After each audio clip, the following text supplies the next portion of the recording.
Assalamualaikum warahmatullahi wabarakatuh. Ini pertama kali saya membuat konten sehubungan dengan masalah penyakit GERD anxiety psikosomatik. Perlu saya sampaikan, terus terang saya sendiri bertujuan bukan untuk apa, tapi memberi motivasi kepada semua rekan-rekan yang terkena GERD, anxiety dan psikosomatik. Ini konten perdana saya. Saya akan sedikit cerita tentang pengalaman saya mengalami GERD, panic attack, anxiety dan psikosomatik. Pada tahun 2015, saya ingat pada waktu itu ada sedikit masalah atau musibah di rumah saya. Kebetulan saya berkumpul dengan mertua saya. Dan saat itu saya melihat mertua saya sedang sakit, antara hidup dan mati di depan saya. Nah, pada saat itu pula saya berpikir saya terlalu jauh, sangat jauh sekali. Padahal semua itu ketentuan dari Allah Subhanahu wa Ta'ala. Tapi karena saya sebagai manusia, saya berpikirnya yang jelek, yang buruk-buruk pokoknya. Saat itu saya masih ingat sekali. Di depan saya, ibu mertua saya pingsan. Saya angkat, langsung saya bawa ke mobil. Karena kondisinya sangat lemah. Ternyata dibawa ke rumah sakit, di Puskesmas, tidak sanggup. Akhirnya dibawa ke IGD Rumah Sakit Dr. Subandi, Jember. Kemudian saat itu pula saya sempat melihat kerja dokter dalam menangani ibu mertua saya. Tekanan darahnya 52, bawahnya 36. Kalau secara akal habis itu udah. Tapi karena kuasa Allah, kehendak Allah, alhamdulillah terselamatkan. Nah, saat itu pula saya itu sangat berpikir jauh, berpikir negatif atau negatif thinking. Karena saya berpikir suatu saat pasti dalam keluarga saya, dan itu pasti ada yang berubah atau ada yang kurang. Ya, dengan kata lain, meninggal. Dari itu juga saya berpikir terus, rasa khawatir itu menghantui dan selalu melekat dalam pikiran saya. Terus terang, saya aktivitas saya sebagai Polri di Polres Jember. Kemudian sudah berjalan 1 minggu, ibu saya 1 minggu opnam di rumah sakit, kemudian pulang. Dalam 1 minggu saya itu di samping berpikiran negatif, saya juga jaga. Mungkin karena saya itu kondisi lemah, habis piket, kemudian masih jaga orang tua. Kemudian saya ingat pada waktu itu, sampai sekarang melekat. Habis piket, kemudian sampai di rumah sempat mandi, ingin santai-santai lihat TV sambil tiduran. Tapi pikiran negatif itu terus muncul terus. Nah, di saat saya itu saking capeknya lihat TV, padahal kondisi saya itu sehat, cuma pikiran aja yang berlebihan, terlalu jauh atau negatif thinking. Dan saat itu juga kondisi sadar, tiba-tiba Saya tidak bisa bernafas, tidak bisa bernafas seperti orang mau nazak atau mau meninggal. Seperti itu pas di malam hari. Saat itu juga aku bangun bingung, panik, kesana kemari seperti mau menjemput saya. Akhirnya saya membangun istri saya di kamar. Mah, kenapa saya ini? Nah, dari situ saya tuh. Akhirnya istri saya bingung juga. Saya minta dikeroi, istilah Jawa dikerok, menggunakan minyak kapak yang panas itu, satu botol yang sedang itu dioleskan semua dalam tubuh saya, dikeroklah tubuh saya, merah semua. Dan saat itu juga saya tidur, tapi kondisi saya panas semua, tapi saya tidak mikir, biar sudah, yang penting saya sehat. Pikiran saya terus terang yang negatif terus ya. Apa ini yang namanya angin duduk atau gimana? Karena dada saya berdetak kenceng, takut sekali. Nah setelah itu pagi hari saya bangun, saya mencoba, karena saya biasa olahraga, biasa jogging. Sebentar ada gangguan sebentar. Oke, saya lanjutkan. Waktu itu saya bangun pagi habis dikerei atau dikeroi semalam oleh nyonya satu badan dengan menggunakan minyak kapak. Sekutu tubuh ini sama dengan mandi air minyak kapak. Baiklah, saya lanjutkan lagi. Ada sedikit karena saya di kantor meluangkan waktu untuk memberikan motivasi atau pengalaman saya yang terkena COVID, psikosomatis, dan asiatik. Nah, saya lanjut kembali. Bangun pagi karena semalam sudah panik saya. Ada yang kurang sebentar. Saya ulangi lagi. Saya waktu itu masih belum mengerti tentang panic attack atau serangan panik. Saya tahunya juga dari apa yang dimaksud dengan asam lambung, GERD, anxiety dari YouTube.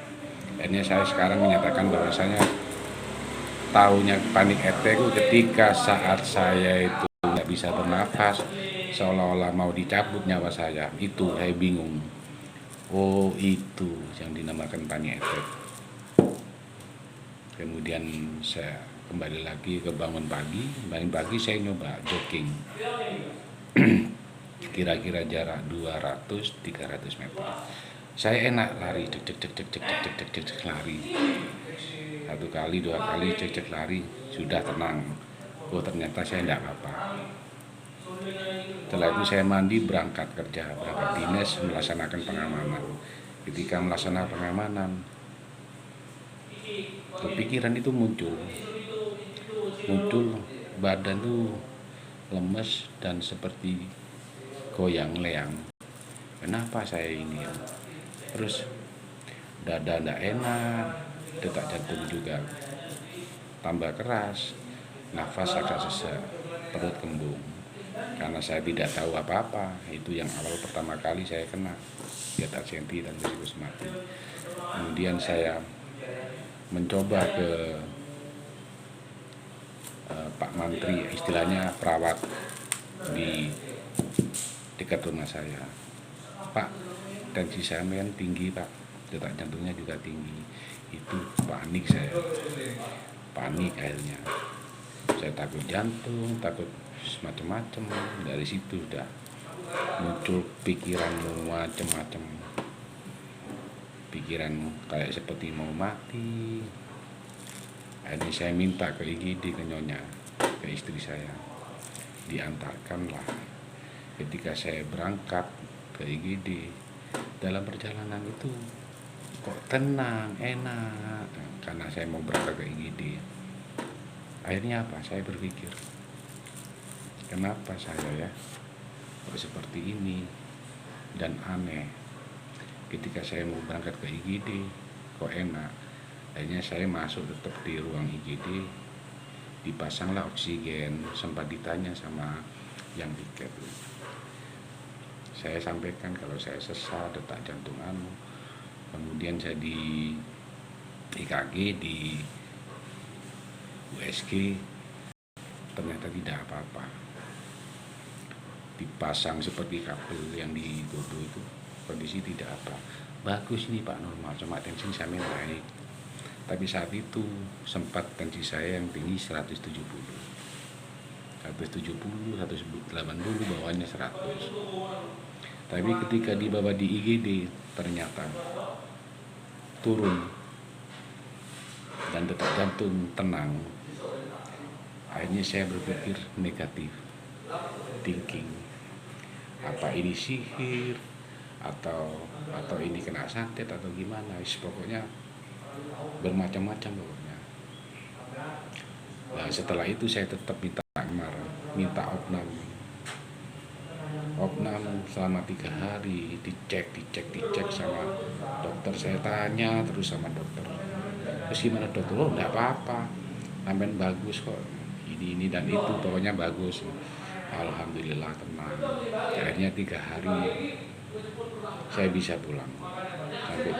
Pulang sampai rumah, sudah sampai di rumah cemas itu muncul lagi. Kebetulan waktu itu saya ingat mendung, angin hujan. Lalu saat mendung, angin hujan, hampir maghrib itu muncul rasanya sesak, itu muncul lagi, cemas muncul lagi.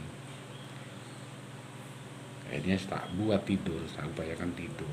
Duh, kenapa ya? Pokoknya saya itu negatif thinking.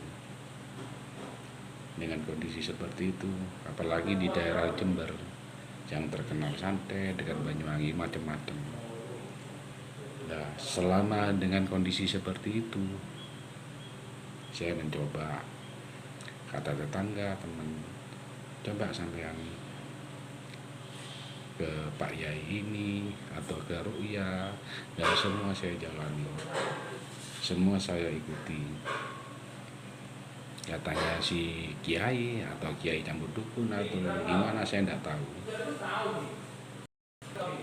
Katanya ada yang nyihir tetangganya yang sakit hati atau gimana, memang sengaja mau dibunuh, tapi sampean itu kuat orangnya, bilang itu. Keluarlah uang seperti kita ke pasien dokter, habis itu kita membayar.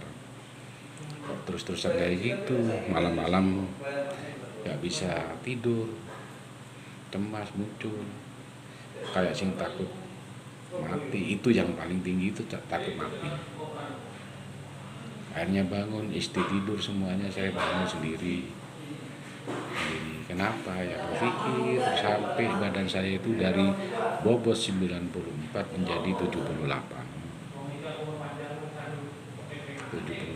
berarti 14 kilo saya kurang. Setiap orang yang pernah ketemu dengan saya, loh kok kurus, pucat, kurus, itu sangat takut sekali saya itu. Takut sekali. Wah, saya ini mau mati. Kadang-kadang nangis sendiri, pokoknya melo bener ini, lebay bener. Waktu itu masih belum tahu saya. Nah, kemudian setelah itu saya berupaya searching atau melihat Google, YouTube. Dari itu saya tahu kalau sakit saya itu sakit GERD atau anxiety, kecemasan berlebih. Terus saran dokter, saat itu saya waktu di IGD disarankan ke dokter jantung. Saya ingat dokternya dokter Suryanto. Dokter itu mengatakan, oh sampean bagus Pak, Tapi kenapa ya dok, detak jantung itu berdebar-debar, kemudian kalau sudah mendung angin itu rasa sesak, terus hidup tersumbat. Bingung sekali, pokoknya aneh, sangat aneh, luar biasa pokoknya rasa takutnya. Akhirnya saya tetap disarankan untuk periksa kontrol tiap 1 minggu sekali. 1 minggu sekali saya kontrol, dicek tetap normal. Nah, yang kontrol yang ketiga kali sempat saya itu antri urutan nomor 35. Nomor 35 baru berjalan 15 orang. Nomor 15. Saya kondisi sesak karena ada waktu itu mendung, angin di rumah sakit Bina Sehat Jember. Akhirnya saya diupayakan sama perawat dicarikan kamar kosong. Nah, di saat itu, saat sesak-sesak saya muncul dan panik, saya dikasih tempat khusus karena ada kamar kosong. Saya datang dan masuk. Perawatnya itu melihat, kumat ya Pak? Iya. Bahkan perawatnya ngomong, ini harus ngamar, ini dicek dulu Kak lagi jantungnya. Jadi pikiran saya itu negatif sekali. Wah, ini jantung ini kan. Setelah itu tak buat tidur. Nah, ketika dokter datang, dokter suruh melihat kontrol. Sesak ya Pak tadi? Oh ya bedok. Tapi saat dokter buka masuk itu hilang rasa cemas itu.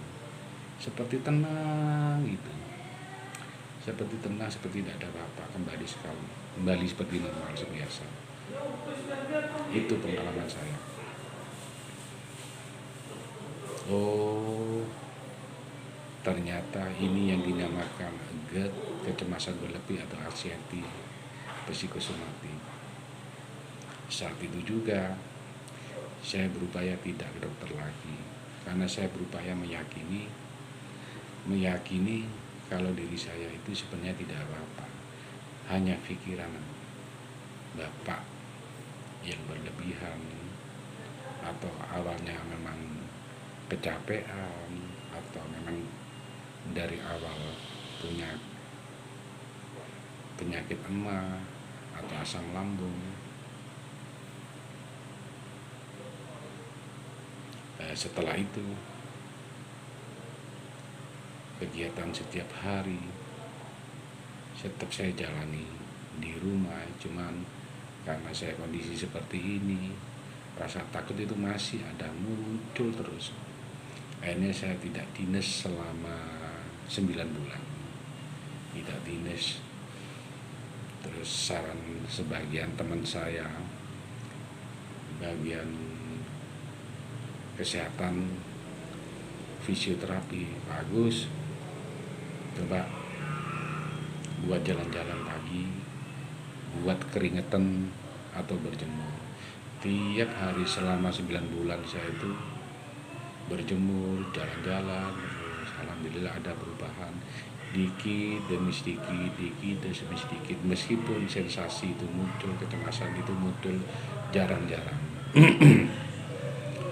Sempat saya minum obat, saya ingat minum obat itu obat untuk tensi bagi yang kena jantung. Karena saya rasa takut minum obat itu tak buang. Saya berupaya untuk meyakini bahwasanya tidak apa-apa. Setelah itu berjalan hampir setengah tahun. Saya berupaya keluar. Padahal keluar saat itu saya takut sekali. Coba naik sepeda motor juga takut. Tapi saya coba berani, semangat. Karena sebagian teman itu ada yang bilang, semangat, kamu harus semangat, berani gitu. Itu hanya pikiranmu aja. Nah, dari situ saya mencoba berangkat keluar. Tapi meskipun keluar, saya tetap didampingi oleh istri saya. Alhamdulillah istri saya ngerti dengan saya. Meskipun jam 9 malam saya ingin keluar, saya pasti keluar. Padahal sebenarnya kasihan dengan istri saya. Pagi bangun, masak, malam masih melayani. Maksudnya melayani saya ketika saya itu pas bangun tidur karena sulit tidur. Tapi saya tetap semangat, meskipun kondisi saya berupaya untuk tidak mengganggukan. Saya berupaya mandiri, entah itu minum obat ataupun yang lainnya. Pokoknya saya itu harus kuat, harus semangat, harus sehat. Ya, lambat laun, saya biasa keluar sudah, meskipun dengan istri. Kemudian suatu saat ada kabar dari teman SMA saya, mau diadakan reuni yang ke-25, reuni Perak. Semuanya kumpul. Nah, saat itu saya sedang piket malam. Kemudian pagi lepas dinas saya itu langsung keluar. Sempat istri saya tanya, "Ah, mau kemana?" Mau ke teman-teman saya. Loh, sampean kan lepas dinas capek. Ah, bismillah aja sudah. Saya mau ke sana, ingin ketemu, siapa tahu nanti dapat hiburan dengan teman saya, bisa sembuh. Akhirnya saya berangkat. Tapi di dalam saku saya itu saya siapkan polis lain. Saya ingat, saya polis lain bawa 6, ada 1 lembar. Tapi selama saya bawa polis lain itu tidak saya minum. Cuman kata orang Madura, orang Jawa itu jimat. Jadi seolah-olah saya itu membawa polis lain sebagai penyemangat. Saya sudah punya obatnya, karena asam lambung awalnya itu kronisnya. Jadi saya keluar tuh bawa polis lain. Setelah saya jalani, kira-kira jarak perjalanan 1 jaman dari tempat saya ke tempat teman-teman saya itu rapat kecil untuk mengadakan reuni Perak. Alhamdulillah sampai di tempat tujuan, meskipun kondisi agak sedikit lemas, bisa terhibur dengan kumpulnya teman-teman saya. Cuman ketika saya bertemu, loh kok tambah kurus, pucat, itu sudah mikir sudah. Tapi gak apa-apa lah, saya kuat-kuatkan, karena saya yakin ketika dokter penyakit dalam Pak Sur bilang, sampean tidak apa-apa, sampean itu sehat, pikiran saja yang bikin sampean itu selalu cemas. Nah, yang terakhir saya sempat periksa yang keempat. Periksa yang keempat itu setiap mendung mesti rasa sesak muncul, hidung tersumbat, pokoknya sesak itu sudah mau bergejolak, sudah menakutkan pokoknya. Kemudian saya cerita, setiap jam berapa Pak Agus, pokoknya maghrib terus hujan, mendung mau hujan, itu sudah muncul. Akhirnya saya dirujuk di THT. Ingat saya dirujuk di THT. Akhirnya saya di THT, di ruang THT, diperiksa sama dokter, hidung semuanya normal. Alhamdulillah. Ya memang bingung, apa ini, kalau memang itu sihir, jelas itu sihir. Mungkin saya berupaya untuk mencari penangkalnya, tapi ternyata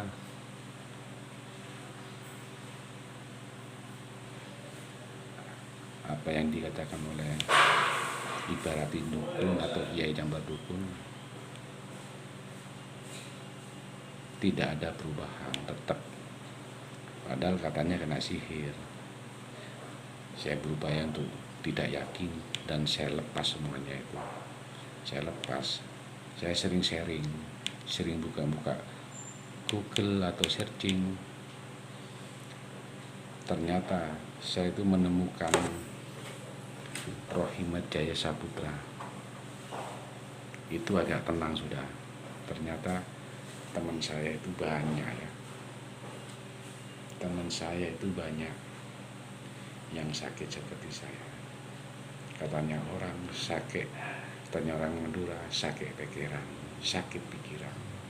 Tapi bukan gila, tapi rasanya kayak kepingin gila, kayak mau gila, itu loh. Khawatirnya tinggi, pokoknya horor. Ketika saya ingat saya itu membaca, melihat YouTube, agak tenang sedikit. Tapi kegiatan saya olahraga, terus berjemur tiap hari saya rutin. Lambat laun, pas kurang lebih 1 tahun. Oh, ada lagi, saya itu kan perokok. Saya sempat 9 bulan tidak merokok. Nah, saya itu kumpul di masjid sama teman-teman. Masjid loh, kenapa Pak Agus tidak merokok? Badannya tambah kurus. Saya bilang kalau kena ini dan itu, nah, sudah ada panjang-panjang lebar. Saya takutnya dia ngomong enggak, karena takut, apalagi cerita orang sakit takut. Kemudian coba bagus, nyoba rokok, biar tenang, biar rileks pikirannya. Karena saya mantan perokok, padahal saya sudah penghindar, baunya aja enggak suka, rasanya kayak sesak. Saya coba, saya paksakan. Maaf ya, bukan berarti saya itu merekomendasi untuk rekan-rekan untuk merokok. Kalau bisa ya jangan. Kemudian saya mencoba untuk merokok. Nah, ketika merokok, wah ini harus ada kopinya Pak Agus. Waktu itu di masjid. Kopinya gak nanggung-nanggung, kopi Arab. Ada kapulaga, jahe, rasanya pokok panas. Karena saya awalnya memang tidak ngopi, sempat minum 1 sloki. Masya Allah, ketika saya minum, di perut saya langsung kayak yang gimana gitu, saya tidak bisa ngomong dengan kata-kata. Tapi akhirnya saya berupaya untuk santai, rileks. Upayakan untuk rileks. Saya upayakan rileks. Akhirnya hilang sendiri rasa sakit atau melilit atau ya rasa nggak enak itu. Nah, dari situlah saya mulai sudah mencoba untuk minum kopi dan merokok. Sekali lagi saya mohon maaf, bukan saya menyarankan untuk merokok atau merekomendasi. Kalau memang saya enak merokok, bisa rileks, ya nggak masalah. Itu pengalaman saya. Kalau saya kepingin berhenti, ya berhentilah. Kalau menurut dokter itu tidak sehat.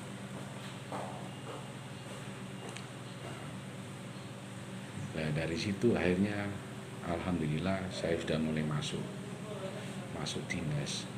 Nah, ketika saya masuk dinas, sempat muncul lagi cemas, sempat muncul, kadang-kadang muncul, tapi sudah jarang. Ya bisa 1 minggu itu 2 kali kecemasan itu. Cuman untungnya di sana itu ada puskesmas, tepatnya di belakang kantor saya. Jadi agak tenang. Ketika saya sensasi muncul, sensasi kecemasan, rasa sesak muncul, saya langsung lari ke IGD Puskesmas Kalisat. Di sana juga dikatakan, Mas Agus, Anda itu cemas, Anda itu kena GERD, asam lambung, karena dada sampean panas, leher seperti tidak bisa menelan rezeki. Ya, banyak masukan-masukan seperti itu, akhirnya saya lebih yakin ternyata saya itu memang sakit pikiran, banyak pikirannya kalau diceritakan apa, saya sendiri tidak tahu saya itu mikir apa, padahal saya berpikir, saya itu menganggap saya itu tidak mikir apa-apa, saya berupaya untuk santai, rileks, tapi muncul terus, ya Allah. Ini akhirnya saya itu berpositif thinking terhadap Allah.